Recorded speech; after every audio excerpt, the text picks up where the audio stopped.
Once upon a time, a young couple lived in a cottage beside a stone wall. They were very poor but very happy, as the woman was expecting a baby. On the other side of the wall lived an old witch. The witch grew many herbs and vegetables in her garden, but she kept them all for herself. One day, the couple had only a few potatoes to eat for their supper. They thought of a wonderful vegetable patch on the other side of the wall. It was full of delicious-looking carrots, cabbages, and tomatoes. "Surely it wouldn't matter if we took just a few vegetables," said the wife, gazing longingly over the wall. "We could make such good soup," agreed her husband. So the young man quickly climbed over the wall and started to fill his basket with vegetables. Suddenly he heard an angry voice. "How dare you steal my vegetables?" It was the witch. "Please don't hurt me," begged the young man. "My wife is going to have a baby soon." "You may keep the vegetables and your life," she croaked, "but you must give me the baby when it is born." Terrified, the man had to agree. Months later, the woman gave birth to a little girl. Immediately, the witch arrived and grabbed the child. Though the parents begged and cried, the cruel witch took the baby. She named her Rapunzel. Years passed, and Rapunzel grew up to be kind and beautiful. The witch was so afraid of losing her that she built a tall tower with no door and only one window. She planted thorn bushes all around it. Then she locked Rapunzel in the tower and never let her see anyone else. Each day, Rapunzel brushed and combed her long golden locks. And each day, the witch came to visit her, standing at the foot of the tower and calling out, "Rapunzel, Rapunzel, let down your hair." Rapunzel hung her hair out of the window, and the witch climbed up to sit and talk with her. But Rapunzel was very lonely. She longed to leave the tower and make friends of her own. Each day, she sat at her window and sang sadly. One day, a young prince rode by and heard beautiful singing coming from the witch's garden. He hid behind a thorn bush, hoping to see the singer. But instead, he saw the witch. He watched as she stood below the tower and called, "Rapunzel, Rapunzel, let down your hair."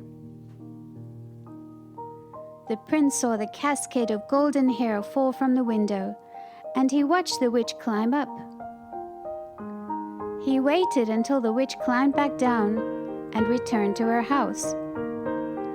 Rapunzel began her song again. Enchanted by Rapunzel's lovely voice, the prince climbed over the wall and crept to the tower. "Rapunzel, Rapunzel, let down your hair," he called softly. Rapunzel let down her locks, and the prince climbed up. Poor Rapunzel was terribly afraid. She had never seen anyone except the witch before. When the prince explained that he only wanted to be her friend, Rapunzel was delighted. From then on, the prince came to visit her every day. Each time, he carefully waited until after the witch's visit before calling to Rapunzel to let down her hair. Months passed, and Rapunzel and the prince fell in love. "How can we be together?" Rapunzel cried. "The witch will never let me go." The prince had an idea. He brought silk, which Rapunzel knotted together to make a ladder so that she could escape from the tower. One day, without thinking, Rapunzel remarked to the witch, It's much harder to pull you up than the prince." The witch was furious. "The prince?" she shouted. "What prince?" The witch grabbed Rapunzel's long hair and cut it off. Then she used her magic to send Rapunzel far into the forest. The girl made her home among the animals and birds and sang sadly as she collected fruits and berries to eat. Soon the prince came to the tower and called, "Rapunzel, Rapunzel, let down your hair." The witch held the golden hair out of the window, and the prince climbed up and into the tower. But instead of Rapunzel, he came face to face with the ugly old witch. "You!" screamed the witch. "You dare to visit Rapunzel! You will never see her again." And she pushed the prince back out of the window. He fell down and down, right into the thorn bushes below. The sharp spikes scratched the prince's eyes and blinded him. Weeping, he stumbled away.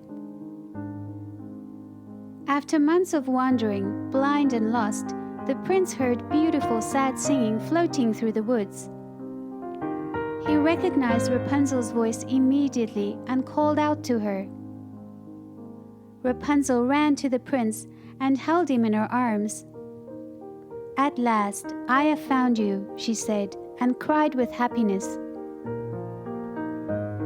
As her tears fell onto his hurt eyes, the wounds healed and the prince could see again. "My love," he said, and kissed Rapunzel.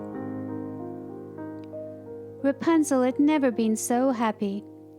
She and the prince were soon married, and Rapunzel's parents came to the wedding. Rapunzel and the prince lived happily ever after in a grand castle, far away from the old witch and her empty tower. The end.